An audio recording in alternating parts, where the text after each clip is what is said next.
नमस्कार विद्यार्थी मित्रांनो, मी K sir from K commerce academy Nashik आणि विद्यार्थी मित्रांनो, महावितरण ज्युनियर अकाउंट असिस्टंट याचा रिझल्ट बऱ्याच दिवसाआधी लागला आहे आणि त्या रिझल्टशी रिलेटेड ट्रान्सपरन्सी नसल्यामुळे आपण ही केस फाईल केलेली आहे कोर्टात आणि जे संभाजीनगर खंडपीठ आहे तिथे आपण ही केस फाईल केलेली आहे।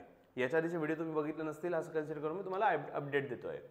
तर याच्यात फर्स्ट हिअरिंग झाली आणि फर्स्ट हिअरिंग झाल्यानंतर आपण जे दोन पार्टीज ज्यांना समोरचे पार्टीज जे असतात अपोजिट पार्टीज त्याच्यामध्ये आपण महावितरण आणि IBPS दोघांचे नाव टाकलेले आहेत, कारण ॲट द एंड एकाला जर नोटीस पाठवली तर दुसऱ्याला न पाठवल्यामुळे डिले वगैरे होऊ शकतं, तर दोघांना आपण पार्टी केलेला आहे। तर ही केसची फर्स्ट हिअरिंग झाली आणि फर्स्ट हिअरिंगमध्ये त्यांनी जवळपास 20-25 मिनिट केस चालली। त्यांनी पूर्ण डिटेलमध्ये केस ऐकून घेतली आणि ऐकल्यानंतर इमिजिएटली त्यांना दोघांना नोटीस पाठवण्यात आली आणि याच्याबद्दल एक्सप्लेनेशन मागवण्यात आलं की आम्हाला एक्सप्लेनेशन द्यायचं, ठीक आहे।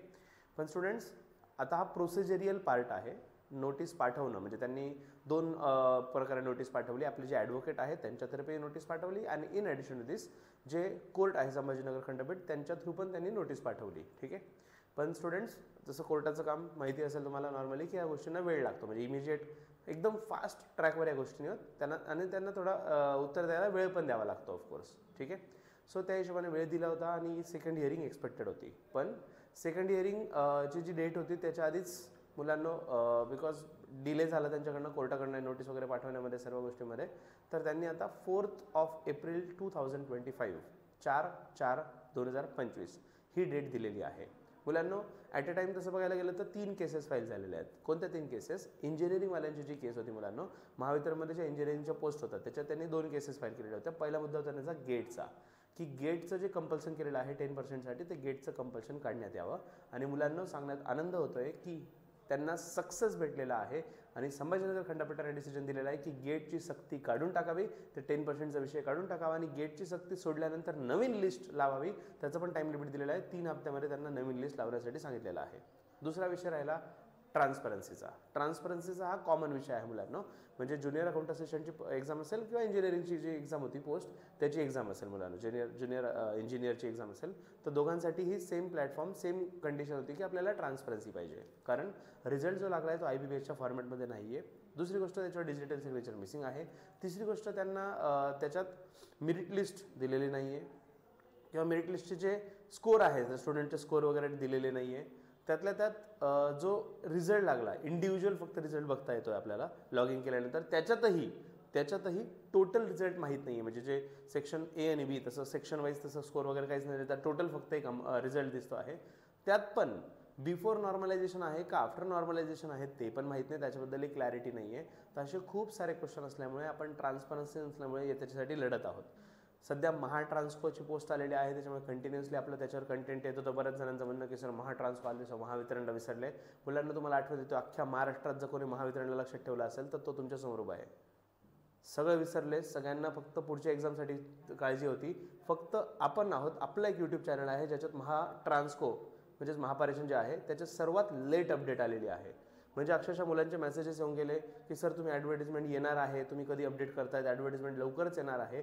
एवढे हंड्रेड्स ऑफ मेसेजेस आल्यानंतर सुद्धा आपण एकही अपडेट आपल्या यूट्यूब चॅनलवर केलं नव्हतं जोपर्यंत ऑफिशियल ॲडव्हर्टिजमेंट येत नाही तोपर्यंत। आपलं एकच म्हणणं होतं की महावितरणचा निकाल ट्रान्सपरंट लागावा आणि जो पण निकाल असेल त्याच्यात ॲक्च्युली जो खरंच एलिजिबल पर्सन आहे त्याचा निकाल लागावा। आणि त्यातल्या त्यात दुग्ध शर्करा काय म्हणता येईल त्याला प्लस पॉईंट असं झाला की त्याच्यानंतर महाट्रान्सकोचा रिझल्ट लागला। महाट्रान्सकोची जी एक एक्झाम झाली होती त्याचा रिझल्ट लागला, जो प्रॉपरली फॉर्मॅटमध्ये लागला।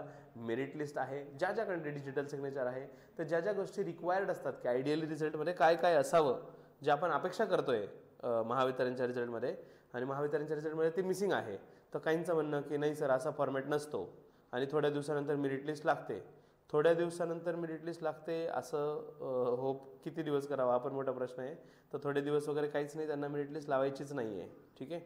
त्याच्यानंतर जो रिझल्ट लागला तो सुद्धा आम्ही यूट्यूब चॅनलवर तुम्हाला अपडेट केलेला आहे। महाट्रान्सकोचा जो रिझल्ट लागल्यानंतर विच इज व्हेरी ट्रान्सपरंट, प्रत्येक गोष्टी ज्या रिक्वायर्ड आहेत प्रत्येक गोष्ट त्याच्यात एकदम क्लिअरली मेन्शन आहे, ठीक आहे। सो स्टुडंट्स, डेफिनेटली त्याच्यानंतर अजूनच कोंडीत सापडलेली आहे महावितरण आणि IBPS, म्हणजे त्या याच्यामुळे की जर त्याच्यानंतर महाट्रान्सकोनेच परीक्षा घेतली त्यांचा जर सर्व रिझल्ट फेअर आहे ट्रान्सपरंट आहे तर आपला का नाही, त्यांना उत्तर द्यायला अजूनच अवघड झालं आहे। चला हरकत नाही, आपण 2 स्टेपपैकी 1 स्टेप ॲटलीस्ट इंजिनिअरिंगवाले जिंकलेले आहे, त्याच्याबद्दल अभिनंदन. आणि मुलांना लिटरली सांगायला आनंद होईल, मी जेव्हा संभाजीनगरला व्हिजिट केलं तर तिथले मला जे इंजिनिअरिंगसाठी केस फाईल करण्यासाठी ज्यांनी पुढाकार घेतला आहे, मी नाव घेणार नाही जोपर्यंत फायनल सर्व होत नाही. सो अक्षरशः त्यांची टीम जेव्हा भेटली तर त्यांचं म्हणणं की तुम्ही इनिशिएटिव्ह घेतला तेव्हा आम्हाला हिंमत आली की आपण पण याच्याविरुद्ध लढूया. सो स्टुडंट्स, त्याच्यामुळे ते सुद्धा लढत आहेत. आणि हां, 4 एप्रिल ही जी डेट आहे ही दोघांची डेट आहे. दोघांची इन द सेन्स ट्रान्सपरन्सीची केस दोघांमध्ये चालू आहे ना, ज्युनियर अकाउंट असिस्टंटमध्ये सुद्धा, इंजिनिअरिंगवाल्यांसाठी सुद्धा.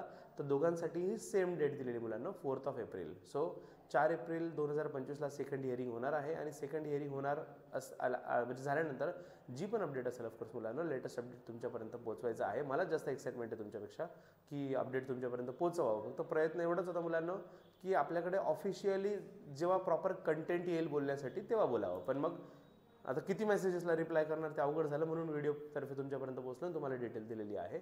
आणि जो खर्च जेवढा होता तो अजूनही फंड कलेक्ट झालेला नाही आहे. वाटलं तर डोनेट करा, खाली डिटेल दिलेले आहेत. 500 रुपीज तुम्ही ट्रान्सफर करू शकतात, नाही वाटलं काही टेन्शन नाही, केस चालणार आहे. तुम्ही पैसे द्या नका देऊ, मी तेवढं मन बनवून घेतलेलं आहे, जेवढे कमी पडतील तेवढे पैसे टाकणार. पण आता उडी मारली आहे आणि सगळं तुमच्यामुळेच आहे, तुमच्यामुळेच अर्निंग करतो, त्याच्यात काही विषय नाही. तर जे पण होणार आता ट्रान्सपरन्सीपर्यंत आपण लढूया, बघूया कोर्ट काय डिसिजन देते ते. पुढचे अपडेट लवकरच कळवूया. तोपर्यंत नमस्ते, जय Jinendra, take care, bye bye.